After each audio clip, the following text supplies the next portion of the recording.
2024 లేదా 25లో డిగ్రీ లేదా బీటెక్ చదివారా? సాఫ్ట్‌వేర్ జాబ్ కోసం ఎదురు చూస్తున్నారా? అయితే కోడ్ జ్ఞాన్ 100 డేస్ కోర్సులో చేరండి. జాబ్ సాధించండి. నమస్తే వెల్కమ్ టు సుమన్ టీవీ. నేను మీ యాంకర్ సిరి. సెప్టెంబర్ మాస ఫలాలు ఏ విధంగా ఉండబోతున్నాయి, ఏ ఏ సందర్భాల్లో ద్వాదశ రాశుల వారు జాగ్రత్త పడాల్సిన అవసరం ఉందో వీటి గురించి మనకి ఈరోజు క్లియర్గా ఇన్ఫర్మేషన్ ఇవ్వడానికి వేదిక ఆస్ట్రాలజర్ ఉమా గారు ఉన్నారు. అడిగి తెలుసుకునే ప్రయత్నం చేద్దాం. నమస్కారం ఉమా గారు. నమస్తే అమ్మా. ముందుగా గ్రహ సంచారం ద్వాదశ రాశుల వారికి సెప్టెంబర్ మాసంలో ఏ విధంగా ఉండబోతుంది అండ్ అలాగే ఏ సందర్భాల్లో వారు జాగ్రత్త పడాల్సిన అవసరం ఉందంటారు? తప్పకుండా అమ్మా. ద్వాదశ రాశుల వాళ్ళకి సెప్టెంబర్ మాసంలో ముందుగా మారేటువంటి గ్రహ సంచారములు ఏమిటి అనేటువంటిది మనం చూస్తే, రవిగ్రహము ప్రధానంగా సెప్టెంబర్ 17వ తారీఖు దగ్గర నుంచి స్వరాశి అయిన సింహంలోంచి కన్యా రాశిలోకి వెళ్ళబోతున్నారు. బుధగ్రహము 15వ తారీఖున సింహరాశిలోంచి కన్యారాశిలోకి వెళ్ళబోతోంది. 12వ తారీఖున కుజగ్రహము కన్యారాశి నుంచి తులారాశికి వెళ్ళబోతోంది. అయితే శుక్రగ్రహము సెప్టెంబర్ 14వ తారీఖున కర్కాటక రాశిలోంచి సింహరాశిలోకి వెళ్ళబోతోంది. అంటే 4 గ్రహాల యొక్క ట్రాన్సిట్ ఈ మాసంలో 10వ తారీఖు దాటిన తర్వాత నుంచి ఈ 20వ తారీఖు మధ్యలో జరగబోతున్నాయి. దీనివల్ల ప్రధానమైన చేంజెస్ చాలా కనబడుతూ ఉన్నాయండి.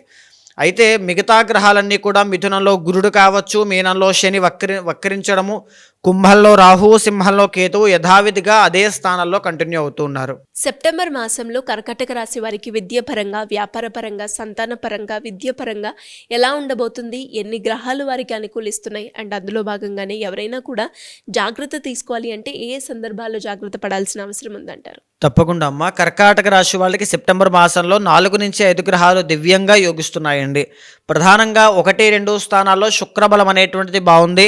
17వ తారీఖు దాటిన తర్వాత నుంచి రవి బలం పెరగడం వల్ల, కన్యలోకి వెళ్ళడం వల్ల వీళ్ళకి రాజయోగము అనేటువంటిది పట్టబోతోంది. అయితే 15వ తారీఖు వరకు బుధుడి యొక్క బలం చాలా బాగుంది. 12వ తారీఖు వరకు కుజుడి యొక్క బలం చాలా బాగుంది. 12th తర్వాత కుజ బలం వీక్ అవుతుంది. 15th తర్వాత బుధుడి యొక్క బలం వీక్ అవుతుంది. దీన్ని బాగా మనం గమనించాలండి. ఎందుకు అంటే నెగిటివ్గా ఉండేటువంటి గ్రహాలు కూడా ఉన్నాయి, వాటిని కూడా మనం స్టడీ చేయాలి. ప్రధానంగా శుక్రబలం అనేటువంటిది లగ్న ద్వితీయంలో ఉండడం వల్ల ఆకస్మిక ధనలాభములు, ఆకస్మిక నూతన వస్త్ర వాహన లాభములన్నీ కూడా, నూతన వస్తు యోగములన్నీ కూడా చాలా బాగుంటాయండి. అంతవరకు పర్వాలా. సినీ నాటక కళారంగాలు, నృత్య గీత వాద్యాది రంగాల్లో ఉన్నటువంటి వాళ్ళందరికీ కూడా చాలా బాగుంటుంది. మంచి ఆదరణ, పెద్ద మార్పులు అయితే ఏమీ కాదు, అప్స్ అండ్ డౌన్స్ ఏమీ కాదు, ఎలా ఉందో అలాగే కంటిన్యూ అవుతారు. తరువాత 17వ తారీఖు దాటిన తర్వాత నుంచి రవి బలము అనేటువంటిది 3వ స్థానంలో కనబడుతోందండి. దీని మూలాన ఏం జరుగుతుంది అంటే శత్రునాశనం జరుగుతుంది ఫస్ట్ది. తర్వాత ఏంటి అంటే మీ యొక్క కెరీర్లో మీకు గ్రోత్ అనేటువంటిది చాలా బాగుంటుంది. మీరు తీసుకునే నిర్ణయాలన్నీ కూడా సకాలంలో పూర్తి చేసే విధంగా మీ పనులు, మీ ప్రయత్నం అన్నీ కూడా మీకు బాగా అనుకూలిస్తాయి అని చెప్పచ్చు. ఇక 3వది, ఆరోగ్య సమస్యలతో ఇబ్బంది పడేటువంటి వాళ్ళకి అవన్నీ సాల్వ్ అవుతాయి.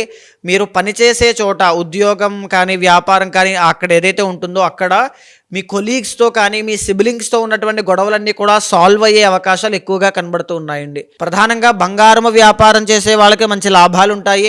రాజకీయ నాయకులకి కానీ, పదోన్నతి కోసం ట్రై చేసేటువంటి ఉద్యోగస్తులకి కానీ, అంటే ప్రమోషన్ అండి, గవర్నమెంట్ జాబ్ కోసం ట్రై చేసే వాళ్ళకి కానీ ఈ మాసం చాలా బాగా అనుకూలిస్తుంది అని చెప్పొచ్చమ్మా.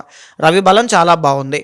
అయితే ప్రధానంగా 15 వరకు బుధుడి బలం ఉంది. 17 తరువాత నుంచి అంతగా యోగించడం లేదు.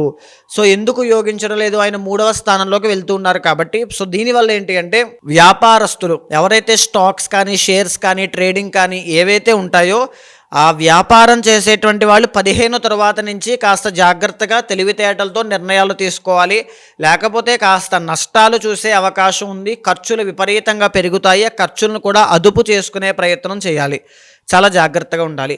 వ్యాపార విషయంలో శత్రువులు అనేటువంటి వాళ్ళు పెరిగే అవకాశం ఉంది. వాళ్ళు కూడా మీ కుటుంబ సభ్యులు కానీ, బంధువులు కానీ ఈ మాసం నుంచి పెరిగే అవకాశములు 15వ తారీఖు తర్వాత నుంచి కనబడుతున్నాయమ్మా.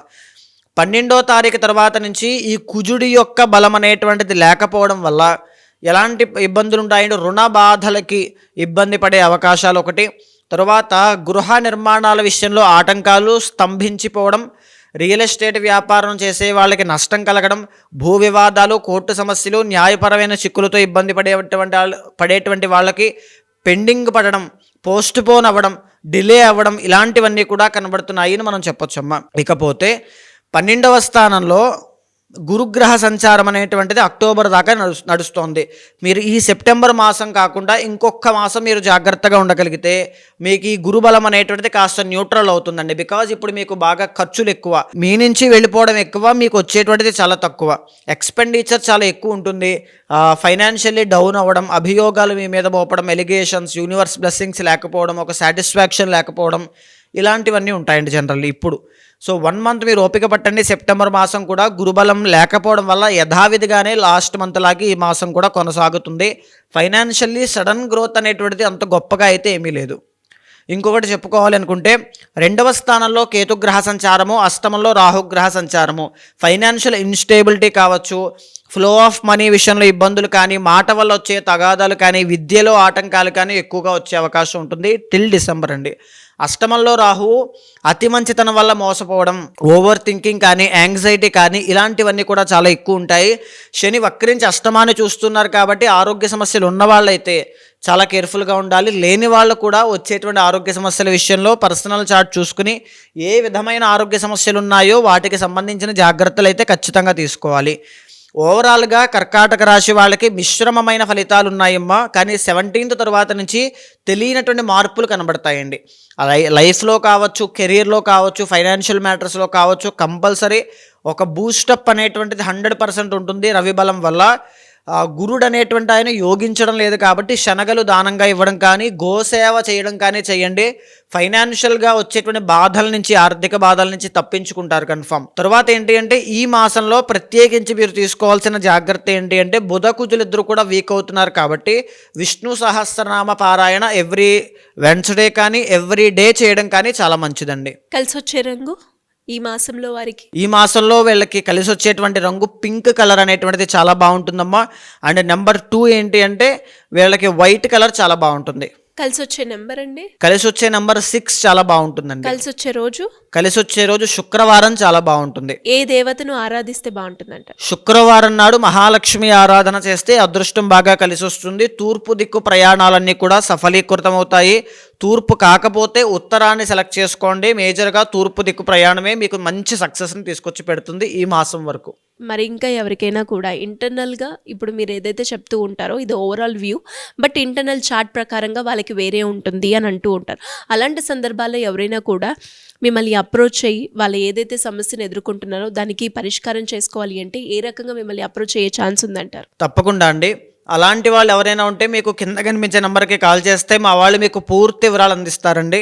ఒక్క విషయం ఏంటి అంటే నేను నా ఎక్స్పీరియన్స్లో కావచ్చు ఎంతోమందిని సరైన డైరెక్షన్ లేక ఇబ్బంది పడేటువంటి విద్యార్థులని, ఉద్యోగస్తులని, సంసారం చేసుకునేటువంటి వైవాహిక జీవితంలో ఇబ్బందులుండి అనవసరంగా పెళ్లి చేసుకున్నాను, అసలు కలిసి ఉండాలా విడిపోవాలా, ఈ అనారోగ్య సమస్యకి నేనే కారణం, నా వ్యసనాలే కారణం, నేను అక్కడ పెట్టుబడి పెట్టకపోతే చాలా, ఇలా 100 రకాల సమస్యలతో ఇబ్బంది పడేటువంటి వాళ్ళు చాలా ఉన్నారండి.